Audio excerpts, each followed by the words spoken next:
Welcome back to Viewer's Voice. In this episode, I'm going to continue about relationships and everything because I feel there's still a few things that some people either haven't grasped or that I could still elaborate a little more on. For example, the whole 5 things that I found very important and that I hold very high in my relationships.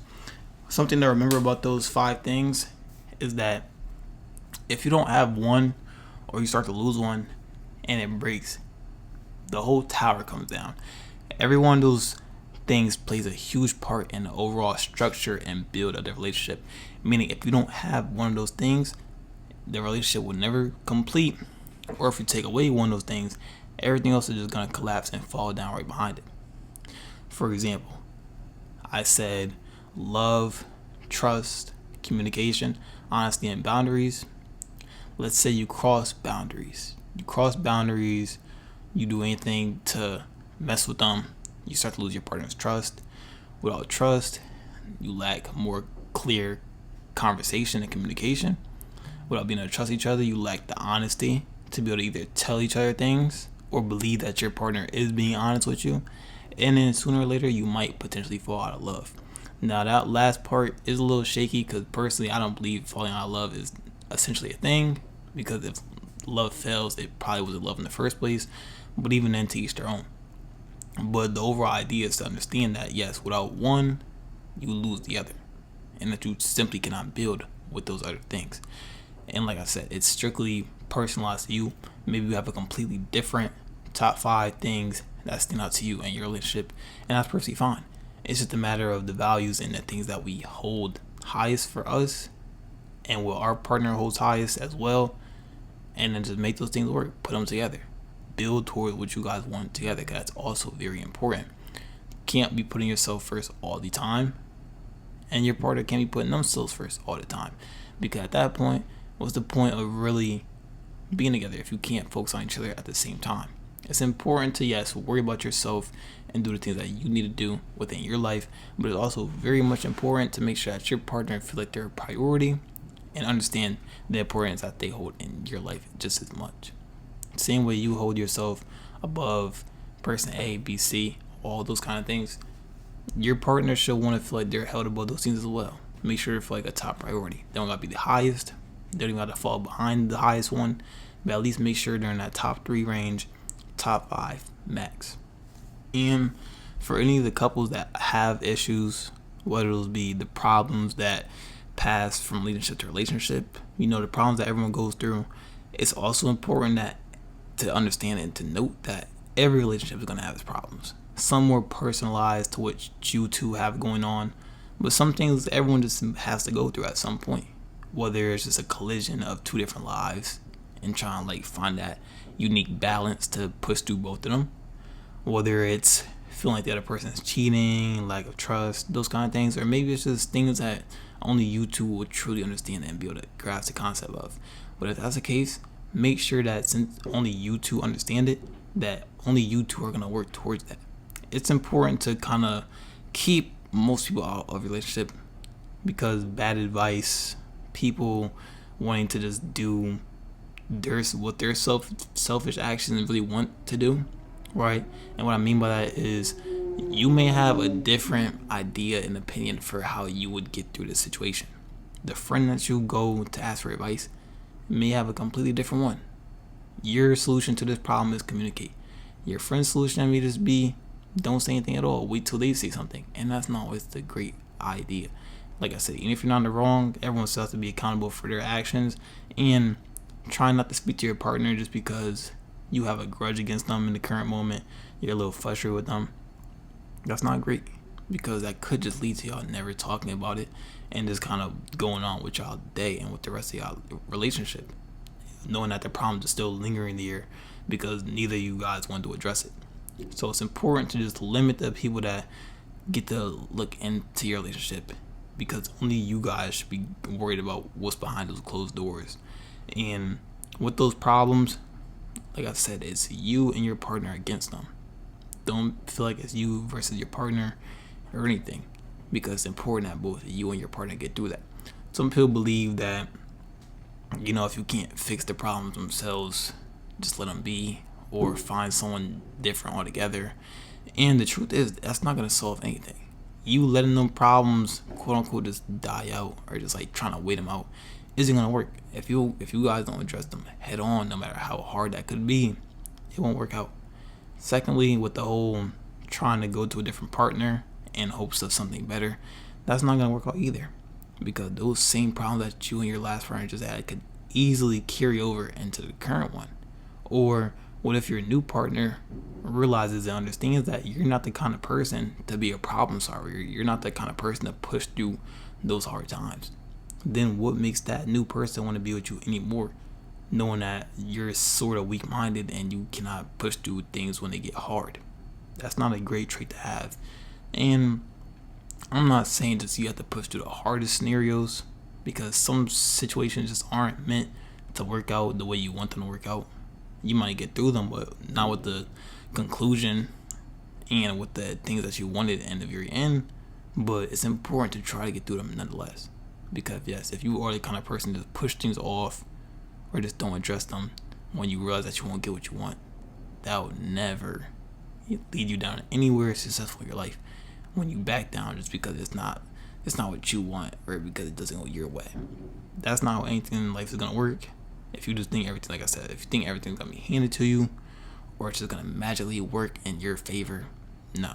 And something else that I just thought of that reminded me of what my important things are in a relationship: reassurance is something that is also very important, and not just for people that overthink or for people that have trust issues or past relationship trauma. It's just good altogether. Reassuring your partner and walking them through steps, or just reminding them certain things, is very beneficial.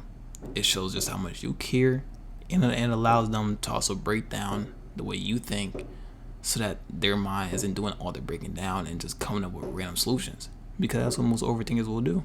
Let's say, like I said, that scenario where you go to sleep for a few hours, or you got to do something for a few hours, and you don't let your partner know that.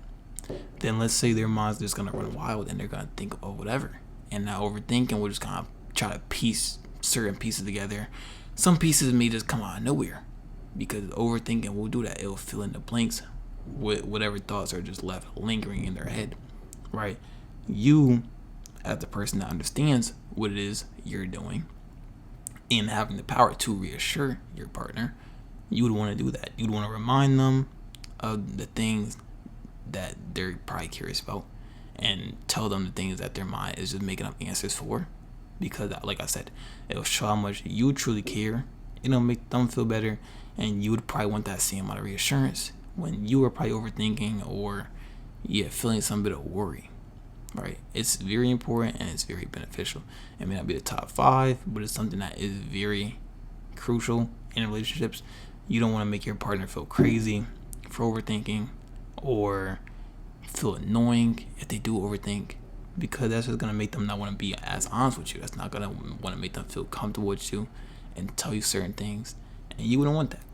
You would want them to be upfront with you as possible, even if whatever they're thinking is something crazy, right? Understand that that's what they're thinking, and that's their thoughts, right? To them, it is deep.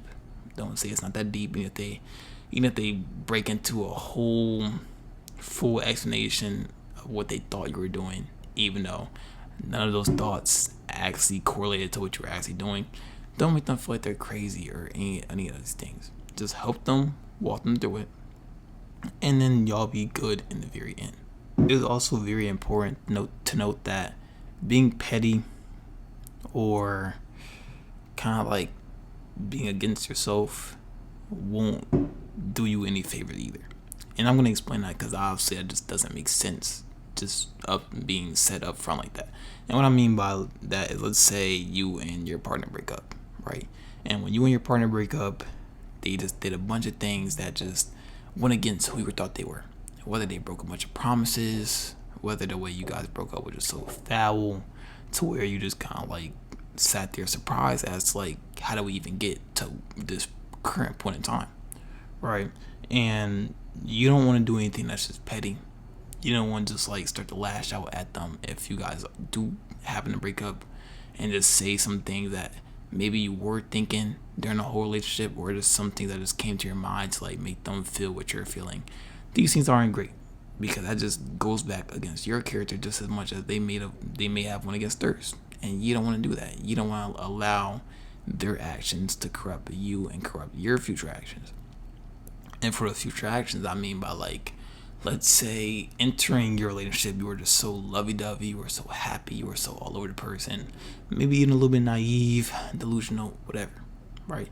You were all about that person, and in the end they showed that they weren't fully all about you. That's fine. Things like that happen. But what's important is that you don't let that control you or make you become like them anyway, right? Let's say you got done so foul, right? This person cheated on you with 3 different people or whatever. And now you just automatically just can't trust any other woman that comes into your life or male that comes into your life. All of a sudden you can't even consider getting into another relationship or taking one serious anyways, and just things like that. You don't want to do that because you owe it to yourself to try. And I understand trying won't, like I said, it won't always give you the outcome and solution that you want, but you never know that until you really go out there and make that decision to do it all over again. And even doing it all over again can be very scary since you put so much time and money and effort into a relationship, because you realize that relationships, just as much as almost anything, will always be an investment, right? When you do get into a relationship, you are investing in a person, investing your time, money, effort, love, whatever the case may be. You put yourself into the relationship and into the person, but the same way financial investments work, it may not always go the way you want, right? The stock market could crash, right? Your funds could just go into negative and just plummet and just disappear, right? Or maybe you may profit a little bit from it, right? But you will never know until you actually try and put with all that you have into it. Now, I'm not saying you immediately just have to jump into every relationship with all the eggs in the basket, right? But don't hold back either, just because of what someone else may have did to you in the past. Because realize that the person that you're with now, it's not that person. Let's say you and your partner have 12 eggs, right? And you have a basket where you combine both of those eggs. And let's say your partner so far currently is putting in 8, right? You want to reciprocate that. You want to put in 8. Or for me, maybe if you're not ready to put in 8, at least put in 6, maybe 7. Try to reciprocate what they're giving for you, because at some point, yes, they will realize that you're not putting in as much as they are. They may start to take some away. They may match that same exact energy and take 1 out, take 2 out. They may even take more out, because they realize that no matter how much more they put in, you will never be willing to match that same amount of effort that they want and that they're giving and trying to put into you guys' relationships. And it's also important to note that people that do kind of manipulate their eggs in a way are very manipulative people, right? And what I mean by that is, let's say you're the person that starts off with 8 eggs, and you realize that the person that you're with only puts in 4. They're already starting off bad because they're only putting in half the eggs, half the effort, right? And you try to give them the benefit of the doubt, you try to give them some slack at the start, but then you realize that they're not putting in anything else. Even if you add another egg or add 2 eggs, right? Even if you add the whole load, you add all 12 eggs, they have yet to even put in one more, 2 more, 3 more, whatever, right? Then what you may start to do, of course, is do what they're doing. Don't put any more eggs, or start to take away. Start to match what they're giving and what they're doing. Now, some people, they do that on purpose. Either to just test you, right? Or just try to like milk you of all that you have. So when you start taking away your eggs, right? You start off with 8. Let's say you take away 1, you take away 2. They realize this, they see this, and now they start to put in eggs. Now instead of your partner only having 4 eggs in the basket, they put 1 more in. Now they have 5, right? And in your mind, you're thinking, okay, maybe they're actually starting to try, right? Maybe I've been a little bit too impatient with them, blah blah blah. Let me go back to putting in my eggs, right? I'm back at 8. Maybe I even went to 9, because now they're finally doing their part. They're giving more. Let me shut down. I'm gonna give more too, right? But that's their game plan all along. They weren't planning on putting more than just 1 more egg. They just want the briefly show that they were willing to try, so that they wouldn't end up losing all the eggs that you have already put into a relationship, and they're trying to benefit more out of you, right? That's why it is very important to kind of see these things early on, because it's not something that is slick. They try to be slick with it, but it's blatantly obvious once you can point it out. Because if your partner isn't willing to match your energy in any sort of way, even after giving them some time, giving them the benefit of the doubt, realize that this person may just not be for you, and that's okay. Don't feel like this person's your only option, or that you have to make a very risky investment into them because you want to be the better person, right? Ultimately, if no one wants to be helped, they can't be. Picture like this: if someone's hanging off a cliff, right, and you have to pull them up, you have to pull up 160 pounds, right, and they're not trying to help you at all, they're being dead weight, if anything, and almost pulling you down with them, you can't help them anymore. You simply can't help them anymore, because they're not even trying to help them get up, right? They're not even telling you to back up, right, and save you from falling with them. They're just letting you pull onto their dead weight in hopes that maybe you somehow do manage to lift them up, right? Or maybe you do fall with them. And regardless of what outcome happens, they won't care, because they never cared in the first place. And that's not great things to do, right? For those people, and for yourself either. Yes, you want to help them, but if you can't, and you realize that it's only hurting you trying to help them in the first place, just don't go for it anymore. It's like that one picture or GIF, whatever it is, where a girl is hanging off a cliff and a guy is lifting her up, but what she can't see is that a boulder is weighing him down and on top of him, while a snake is also biting at the girl's arm that he's trying to lift up, right? This is important in two ways. I see this as, of course, you don't always know the weight and the luggage that a person is carrying and the pain that they're going through. So it's always important to be lenient with them and realize that everyone's going to come with their baggage, right? That's very crucial and important, is to realize that with every relationship that you come into and that you go into, the person that you're getting with has a pure baggage that either they feel safe and they want to unpack with you, and hopefully you're willing to carry some of the load, and hopefully they're willing to carry some of your load as well, right? But another thing I see this as too is it's never bad to let go, right? He knows that he can't lift her up because he's being constantly weighed down, right? And only holding her there is making her arm get bit up even more by the snake, right? And of course, she'll probably prefer getting bit by the snake than falling to a potential death if the fall is that deep, right? But I think sometimes we suck ourselves out as well, and sometimes the fall really isn't that far down, right? So let's say you happen to be the one hanging on by the edge of the cliff, right? And your partner is somewhat pulling you up, maybe with all their strength, maybe not, right? But regardless, hanging on is causing you pain, but you'll much rather prefer that pain than what you believe you'll end up suffering if you let go, right? You believe that drop is just so far down that you will never possibly be able to get back up, or whatever the case may be, right? But sometimes, we just really happen to psych ourselves out, and then once we do let go, we realize that the drop was never that bad, and if anything, we took a lot more damage holding on for as long as we did, right? And that's what a lot of people do when they stay into relationships that they shouldn't be in, is that fear factor, that factor of thinking that trying to get out the relationship with this person can cause you imminent danger, right? Or thinking that somehow you're safer with them, when ultimately, no, you're just gradually taking damage over time. And at some point you will take a lot more damage, both from the person and from the fall, the more you hold on. Alright, picture like this. Let's say you already brace yourself for the fall. It won't hurt as bad compared to if you just slip, right, and you didn't expect to fall at all, right? But also, if you're not bracing yourself either, and you know that you will fall or can fall at some point, yet you just keep holding on, letting that person take away all your energy and keep draining you, right? Now you don't have any energy left to brace for the fall or even get back up once you do hit the ground.